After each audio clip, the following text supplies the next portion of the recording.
pelajaran hari ini kita akan belajar sesuatu hal yang menyenangkan untuk anak-anak. Nah, sebelum hal itu, Bapak cek semuanya sekolah. Tidak ada yang tidak sekolah. Hadir, coba cek anggota kelompoknya hadir sudah? Oke. Nah, sebelum kita berlanjut ke pembelajaran yang akan anak-anak pelajari, Bapak mau tanya dulu. Di sini siapa yang tidurnya sudah bisa? Dengan orang tuanya yang sudah tidur sendiri? Oke, turun lagi. Oke, sekarang Bapak mau tanya lagi. Siapa yang pulang sekolah suka nonton TV? Nontonnya di mana? Di mana? Ya iya di rumah. Di ruang apa? Maksudnya dari ruang tamunya, dari kamarnya. Oke. Sebelum kita belajar hal yang lainnya, Bapak mau menampilkan beberapa tayangan. Coba anak-anak perhatikan ke depan.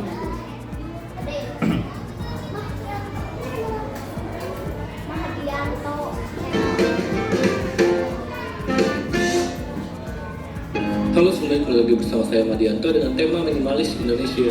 Kali ini kita akan membahas tentang rumah berantakan ternyata berefek buruk pada kesehatan.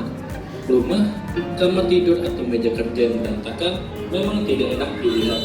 Namun tahukah kamu, selain masalah penyakit mata, ternyata lingkungan sekitar yang berantakan juga bisa mempengaruhi tingkat kecemasan, tidur, dan kemampuan kita berfokus.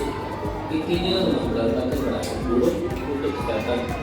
Hal inilah yang diungkap oleh para peneliti neuroscience yang melakukan studinya menggunakan fMRI atau Functional Magnetic Resonance Imaging di 2011. Dari tayangan yang sekilas barusan, anak-anak melihat sesuatu apa yang akan dipelajari kita. Nah, tentang gambar yang kondisi bagian-bagian rumahnya yang berat. Nah, tadi dari beberapa tayangan video, ada bagian mana aja yang berantakan? Ada bagian apa ini? Ada bagian dapur yang berantakan. Ada kamar yang berantakan. Ada ruang tamu yang berantakan. Nah, pada kesempatan kali ini, anak-anak akan Bapak ajak untuk meningkatkan kompetensi berpikir komputasional. Ada yang tahu itu? Nah, berpikir komputasional itu adalah salah satu kemampuan berpikir anak-anak atau kita sebagai manusia untuk memecahkan suatu masalah. Nah, salah satunya adalah ada yang namanya aspek dekomposisi. Jadi, berpikir komputasional, aspek dekomposisi ini adalah salah satu cara menyelesaikan masalah yang besar menjadi masalah-masalah yang kecil sehingga mudah untuk diselesaikan. Contohnya adalah yang kasus ini tentang bagian-bagian rumah yang berantakan. Oke, kita lihat lagi video yang lainnya. Ya. Wastafel yang kotor. Wastafel menjadi salah satu tempat yang cukup sering dipakai. Kita dapat mencuci sayuran, buah, daging, hingga tangan kita menggunakan wastafel dapur. Karena kita mencuci pakaian, buah, dan lainnya yang terletak di atas meja cukup tidak rapi. Sebaiknya pisahkan barang-barang tersebut ke dapur ya. Nah, itulah 6 hal yang bisa membuat rumah terlihat berantakan. Jadi sebelumnya pastikan hal ini selalu rapi. Nah, jadi termulas ataupun tergambar beberapa bagian rumah yang berantakan dan beberapa caranya. Ada bagian rumah apa aja tadi yang ada di video? Meja makan. Ada tentang meja makan. Ada bagian mana lagi? Ada bagian wastafel. Ada bagian apa lagi? Ada bagian teras yang berantakan. Kira-kira kalau bagian-bagian rumah yang berantakan, menurut anak-anak itu masalah bukan? Masalah. Enak yang berantakan atau enak yang rapi? Rapi. Maka sesuatu hal yang berantakan itu pasti akan menimbulkan masalah.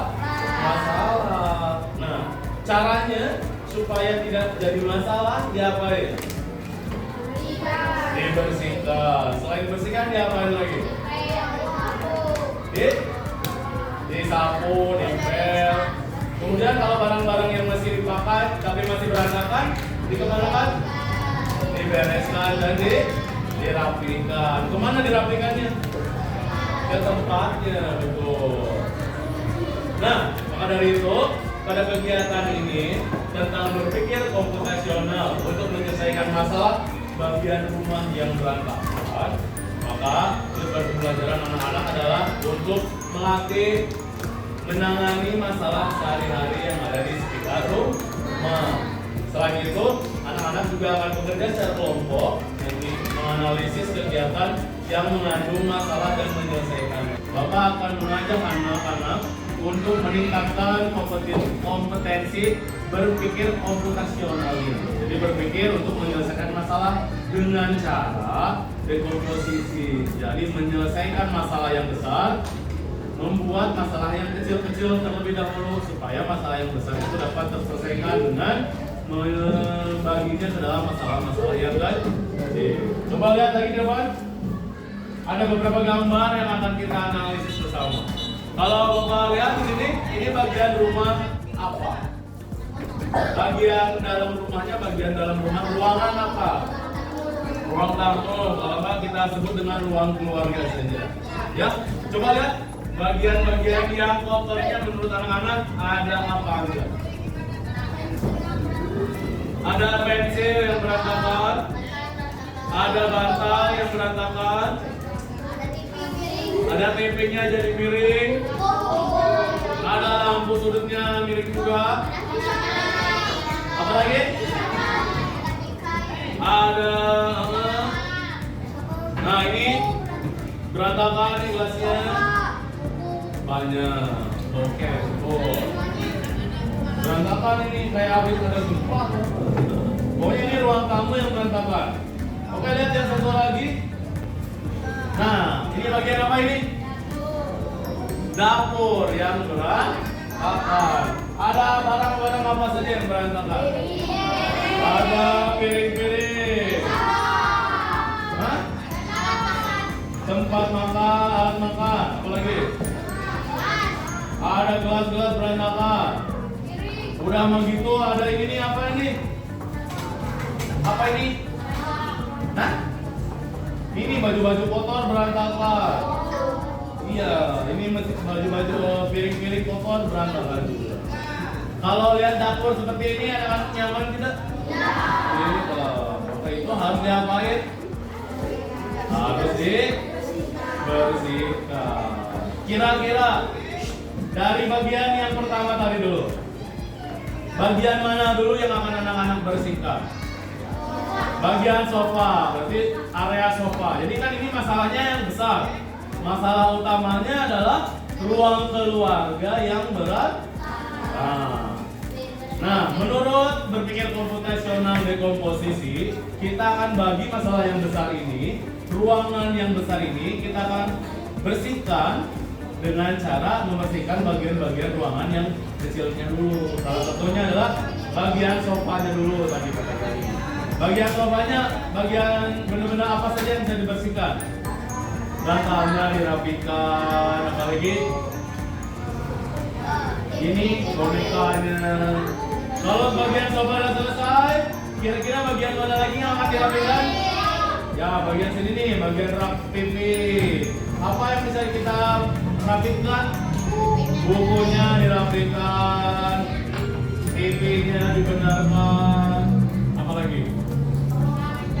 Yang ada di rak di dalamnya dirapikan. Ini nih figura-figura dirapikan. Oke. Misalkan sofa udah selesai, kemudian bagian TV dan raknya selesai, bagian mana lagi yang harus diselesaikan? Yang sudut nih, lampu, ada vas bunga, ada apa lagi? Hah? Dan ini ada yang di bawah-bawahnya dirapikan.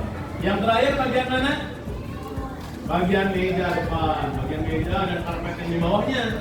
Nah, kira-kira kalau bagian sofa udah rapi, bagian sudutnya ini sudah rapi, kemudian bagian rak dan TV sudah rapi, bagian meja depan dan karpet sudah rapi, kira-kira bakal enak nggak untuk ditinggalin ruangan juga?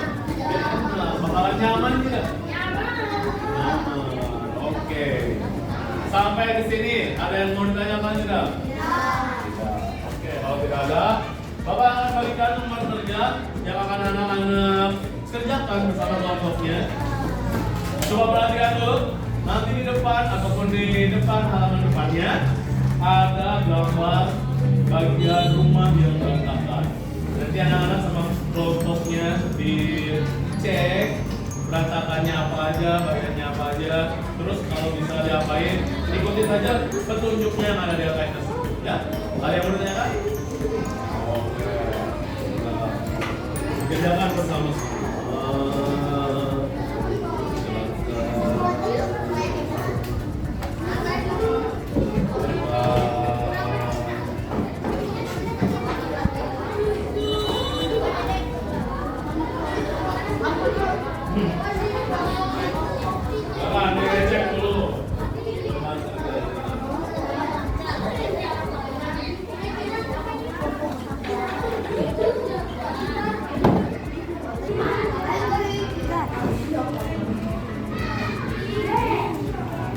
Kira-kira itu bagian rumah apa yang berantakan tuh? Hah? Kamar apa? Kamar tidur. Coba lihat lagi. Dibaca lagi perintahnya. Udah dilihat gambarnya apa yang berantakan itu? Hah? Ya bagian apa itu teh?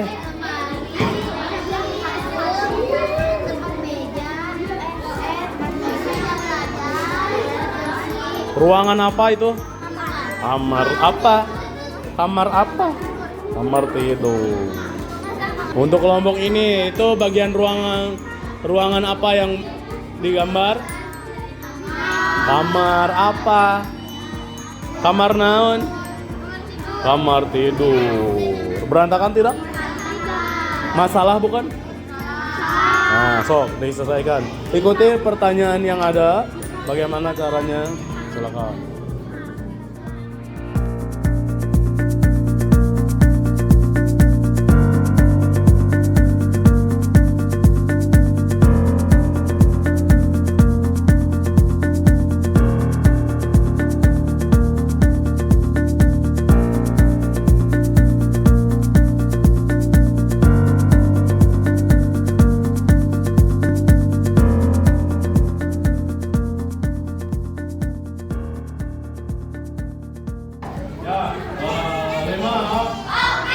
Oke, silakan duduk kembali di dalam kelompoknya masing-masing.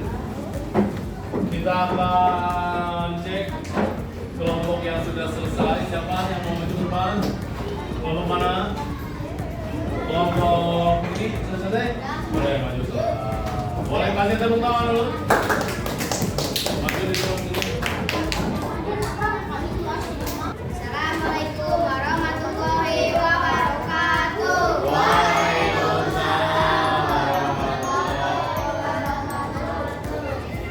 Kita dari kelompok 5 akan menyampaikan apa saja yang menjadi penyebab utama kamar terlihat berantakan. Benda apa saja yang membuat kamar itu berantakan? Apa aja? Pakaian, sur, suku. Waalaikumsalam warahmatullahi wabarakatuh.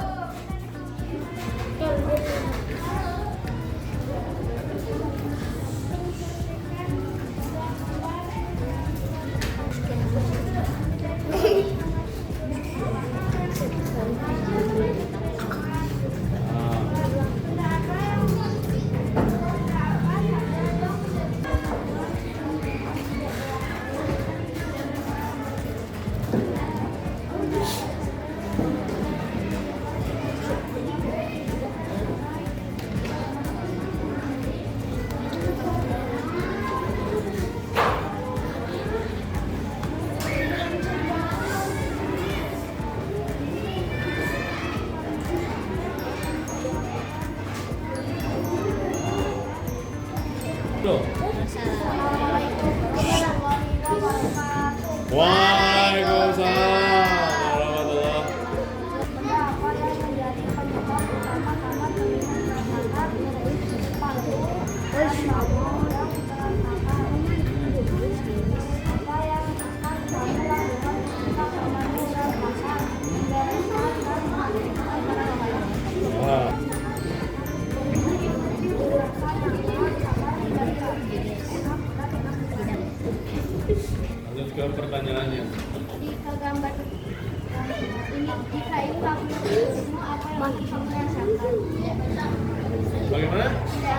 tidak nyaman. 2. Benda apa saja yang menjadi penyebab utama terjadinya kecelakaan?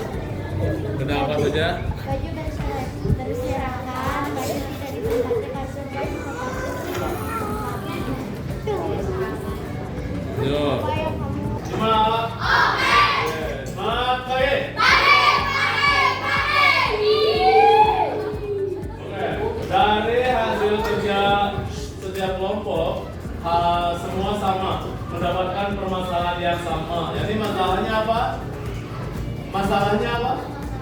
Kamar tidur yang berantakan. Itu masalah bukan buat kita. Karena idealnya kamar tidur itu adalah bersih dan rapi supaya kita nyaman untuk apa? Untuk istirahat. Oke. Dari masalah utama kamar tidur yang berantakan, setelah Bapak cek jawaban hasil kerja kelompok setiap kelompoknya, hampir semuanya sama. Jadi menyelesaikan bagian-bagian kamarnya terlebih dahulu, dari bagian tempat tidurnya dulu. Nah, bagian tempat tidur yang bisa anak-anak selesaikan masalahnya apa saja yang ada di gambar itu? Bantalnya, apalagi? Selimutnya.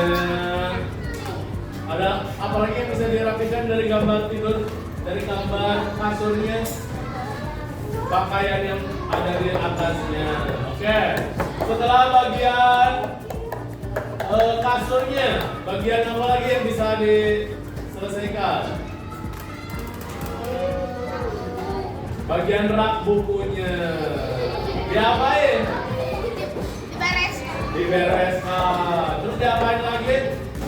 Ditata dengan baik lagi, katanya dari proses lagi. Setelah anak-anak belajar berhari ini, Bapak harapkan anak-anak dapat berpikir komputasional tadi, menyelesaikan suatu masalah dengan cara membagi masalah yang besar menjadi masalah-masalah yang kecil. Kenapa coba harus dibagi dengan menjadi masalah-masalah yang kecil coba? Supaya gampang atau mudah untuk diselesaikan. Maka masalah yang besar pun akan gampang untuk diselesaikan. Gitu. Ya. Nah, jadi pembelajaran kita hari ini, Bapak sampaikan hari ini, bila ada sesuatu hal yang anak-anak tanyakan, boleh menghubungi Bapak secara langsung. Ya. Ada yang pertanyaan lagi? Oke, bila tidak ada, Bapak cukupkan sekian untuk pembelajaran ini kali ini.